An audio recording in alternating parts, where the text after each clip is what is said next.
Hello les amis, je vous retrouve pour une nouvelle vidéo sur la Coupe du Monde de football au Qatar 2022 et je vais vous donner les résultats de ce jour 13 et dernier jour de match de poule tout simplement en ce vendredi 2 décembre 2022. Donc aujourd'hui se sont déroulés les 4 derniers matchs et maintenant on a eu un match, donc toutes les poules sont terminées et on connaît tous les qualifiés pour les huitièmes de finale. Donc aujourd'hui il y a eu plusieurs matchs, je vais vous donner les résultats les uns après les autres. Alors c'est parti avec la méga surprise. Alors ça a été une fin de match à suspense. La République de Corée a battu le Portugal 2 buts à 1. Le Portugal avait ouvert le score à la 5e minute par Horta. La République de Corée a égalisé à la 27e par Kim. Et ils ont pris l'avantage à la 91e par Wang sur une contre-attaque et un but vraiment à la fin qui leur permet de se qualifier pour les huitièmes de finale. Une fin à suspense. C'était assez hallucinant parce qu'il y avait même 10 minutes d'écart avec l'autre match. L'autre match de la poule entre l'Uruguay et oulala que je vous dise pas de bêtises et le Ghana, comme vous voyez, où il y a eu 2-0 pour l'Uruguay. Et comme l'Uruguay menait 2-0 avec deux buts à la 26e de Arrascaeta et à la 32e, en fait, il y avait égalité de points entre l'Uruguay et la République de Corée. Et ce qui fait que comme l'Uruguay était qualifié à ce moment-là et la République de Corée a marqué à la dernière minute, l'Uruguay euh, ayant le même goal average, ayant un goal average inférieur à la République de Corée de -1, c'est l'Uruguay qui se fait éliminer. Et c'est vrai qu'il y avait 10 minutes d'écart entre les deux matchs. La République de Corée avait fini son match et avait gagné et attendait la fin du match de l'Uruguay pour savoir si l'Uruguay avait marqué un troisième but contre le Ghana. Et ben c'est l'Uruguay qui aurait été qualifié. Mais c'est assez incroyable. Donc l'Uruguay a gagné 2-0 pour un match qui sert à rien, 50% de possession de balle. Vous voyez les stats. 12 tirs à 7 cadrés, 7 tirs cadrés quand même, ils n'ont pas réussi à marquer, des duels gagnés, c'est à peu près l'équivalence du Ghana, et c'est ce qui est incroyable, même le Ghana a fait plus de centres qu'eux. Pourtant, l'Uruguay a gagné 2 buts à 0 dans ce match, mais ça compte pour du beurre. Vous verrez les classements à la fin. Je vous donnerai tous les classements. Et par contre, dans l'autre match, donc cette République de Corée qui a gagné contre le Portugal.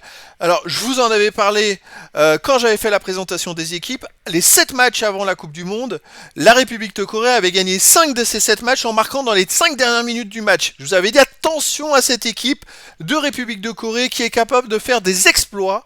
Et surtout qui a une condition physique de fou pour être capable de marquer tant de buts et de gagner tant de matchs dans les dernières minutes. Et ben ils ont réussi cela et en plus pour la qualification pour les huitièmes de finale.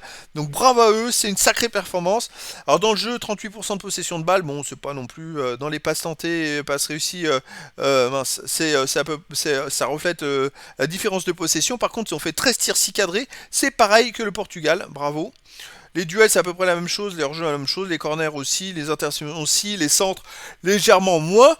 Mais dans le jeu, en fait, malgré le fait qu'ils aient été dominés, qu'ils ont touché moins le ballon, comme quoi, ça veut pas dire que toucher le ballon plus que l'adversaire, c'est pas pour autant qu'on est plus dangereux. Et ben, ils ont été aussi dangereux que le Portugal, mais ils ont réussi à faire la petite différence, le brin de chance qui a fait la différence. Et donc, grâce à ça, ils ont réussi à se qualifier pour les huitièmes de finale. Donc je reviendrai un peu plus loin dans le classement pour vous montrer le classement en détail. Ensuite, on a eu le groupe G et la fin du groupe G avec les deux matchs Serbie-Suisse. Et la Suisse a réussi à se qualifier en battant la Serbie 3 buts à 2. C'était un super match, 20e ouverture du score de Shaqiri, égalisation de Mitrovic à la 27e, et à ce moment-là, c'est plus la Serbie qui reprenait l'avantage après à la 35e par Vlahovic et qui permettait à son tour d'être qualifié. Et puis à la 44e, Mbolo égalisé pour la Suisse, 48e, Freuler qui donne l'avantage à la Suisse. La victoire de la Suisse leur permet de se qualifier pour les huitièmes de finale. Dans le jeu, la Suisse a eu un peu moins de possession de balle, mais a tiré plus et surtout plus cadré. Ça, c'est ce qui a fait la différence. Sinon, les stats sont plus de centre côté Serbie que côté Suisse. Mais encore une fois, les Suisses ont été très solides et encore une fois, sortent d'un premier tour de grande compétition et se qualifient pour les huitièmes de finale. Et dans l'autre match, le Cameroun, à la surprise générale, a battu le Brésil 1-0 avec un but à la 91e d'Abou Bakar. Mais en fait, ça sert à rien malheureusement pour eux. Ils n'ont pas un bon goal average. Il aurait fallu que de l'autre côté, il y ait match nul pour pouvoir se qualifier. Bon, ils ont quand même eu l'honneur de battre le Brésil, avec seulement 35% de possession de balle. Bon, le Brésil a fait tourner, hein, pas fait jouer tous les titulaires, mais quand même, le Brésil 21 tirs, 7 cadrés, vous voyez, c'est une grosse différence. 11 corners à 3, 27 centres à 11. Le Brésil a quand même vraiment dominé, mais bon, vu qu'ils étaient déjà qualifiés, le plus important, c'était de faire tourner l'équipe et de se reposer un petit peu.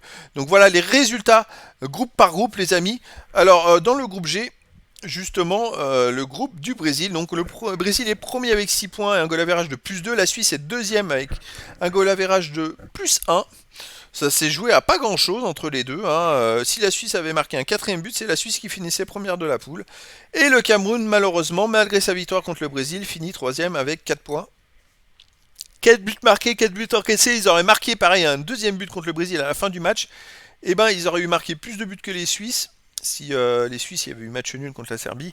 Euh, et ils auraient pu passer. Bon, les Suisses, il n'y a pas eu match nul. Voilà, donc c'est vraiment dommage. Maintenant, ils seraient passés, pardon. S'il y a eu match nul, il y aurait égalité au nombre de buts et il y aurait égalité de partout. Ça se serait joué au carton jaune encore, un peu comme l'autre match, l'autre poule où ça a failli se jouer au carton jaune. Et donc la Serbie dernière avec seulement un point, 5 buts marqués, 8 encaissés, moins 3 de goal average. À un moment elle a espéré la Serbie quand elle menait contre la Suisse, mais bon c'était pas leur mondial, ils n'ont pas réussi à faire des grosses performances, même contre le Cameroun ils menaient 3-1 dans le match précédent, et le Cameroun était revenu en 2 minutes à 3-3. Donc ouais, un mondial raté pour la Serbie. Et le groupe H, le groupe de la surprise de la République de Corée, hein, même si moi je vois pas ça comme une surprise parce que je l'avais dit en avant que ils étaient capables, ils en étaient capables, et surtout que le Portugal avait gagné les 2 premiers matchs, ils ont un peu fait tourner l'effectif, ils étaient un peu moins forts, et ben la République de Corée a joué son jeu à fond, a joué son va-tout, et a réussi la performance de les battre, bon, à la dernière minute, peu importe, tant qu'ils gagnent, c'est ce qui compte. Et donc Portugal premier avec 6 points, 6 buts marqués, 4 buts encaissés. République de Corée deuxième avec 4 points, et un goal average de 0. Et voilà, l'Uruguay est aussi est troisième, et a aussi un goal average de 0, mais a marqué moins de buts, 2 buts marqués, 2 buts encaissés que la République de Corée. C'est pour ça que l'Uruguay est troisième. Elle aurait réussi à gagner 3-0 son match aujourd'hui, elle aurait pu passer devant la République de Corée. Et dernier, le Ghana avec 3 points. Alors le Ghana a marqué 5 buts en marqué 7. Ils ont fait un mauvais match contre l'Uruguay. Ils étaient fatigués. Et puis de ce que j'ai entendu, parce que il y a eu des retours là-dessus, en fait c'est le match précédent qu'ils ont fait quand ils ont gagné 3-2 contre la République de Corée qui les a complètement explosés physiquement. Beaucoup de joueurs ont dit qu'ils avaient joué. Il y en a un qui était rentré qui a joué que 20 minutes. Et il courait tellement les Coréens que le gars qui a dit qu'il avait joué que 20 minutes, il a eu l'impression d'avoir joué un match entier. Et en fait, l'intensité physique de la République de Corée était tellement importante que en fait, ça a épuisé toute l'équipe de Ghana. Et le Ghana manquait d'intensité contre l'Uruguay. On sentait de la fatigue. Et c'est ce qui a fait la différence pour l'Uruguay. Malheureusement pour eux, il manquait ce petit truc. Et ils auraient fait match nul. Le Ghana se serait qualifié parce qu'ils auraient marqué plus de buts que même si la Corée avait gagné de l'autre côté, ils auraient eu 5-5, 5 buts marqués, 5 buts encaissés. Ils auraient eu plus de buts de marqués, même goal average que la République de Corée, mais ils se seraient qualifiés. Donc il manquait pas grand chose. En tout cas, voilà. On a 4 nouveaux qualifiés, les 4 derniers, c'est Brésil, République de Corée et Portugal, Suisse pour les huitièmes de finale. D'ailleurs, je vais vous donner les matchs. Hop, j'ai commencé à préparer un petit écran, un nouveau onglet. Pourquoi il y a jour 10 ici? Parce que c'est pas jour 10. Demain, là on est au jour 13, mais demain ça sera à partir du jour 14. Et puis mardi 29 novembre. Eh ben non, parce que demain on sera hop, le 3 décembre. Oh, je vais le mettre comme ça.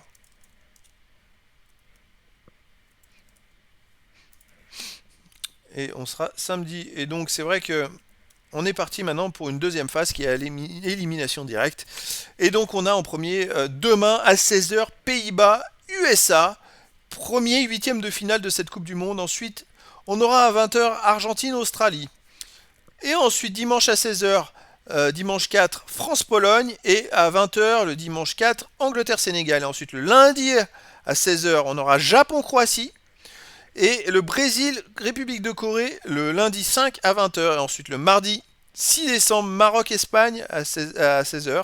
Et à 20h, Portugal-Suisse. Donc voilà les 16 équipes qui sont qualifiées pour la suite de la compétition. Et maintenant, on rentre dans une phase à élimination directe. Donc ça va être beaucoup, beaucoup plus intéressant. Il me semble, les amis, que pour les quarts de finale, ce sont les deux vainqueurs des mêmes jours en fait qui se rencontrent, c'est-à-dire que France-Pologne, le vainqueur de France-Pologne affrontera le vainqueur d'Angleterre-Sénégal. Il me semble, ça je vous confirmerai ça dans les jours à venir. Je vous ferai sûrement une autre vidéo. Voilà, donc demain je vous donne rendez-vous pour les premiers huitièmes de finale à 16h Pays-Bas-USA et à 20h Argentine-Australie. Je vais essayer de vous faire une vidéo, les amis, de statistiques sur la totalité des stats des équipes suite au fait que maintenant toutes les équipes ont joué tous les matchs de poule. Et à l'intérieur de ces statistiques, je vous ferai ressortir les 16 qualifiés pour les huitièmes de finale. Comme ça vous permettra de vous faire une idée de quelle équipe a fait le plus de tirs, le moins de tirs, pris le but, plus de buts, meilleure possession de balle. Voilà les statistiques que j'avais fait après les deux matchs. Je vais faire la même chose après tous les matchs de poule, après 3 matchs. Comme ça, les amis, ça vous donnera vraiment un super aperçu sur les 16 équipes qui sont donc qualifiées pour les huitièmes de finale de cette Coupe du Monde 2022. Voilà les amis, eh ben écoutez, je vous donne rendez-vous pour les huitièmes de finale dès demain et je vous dis à très bientôt pour une nouvelle vidéo.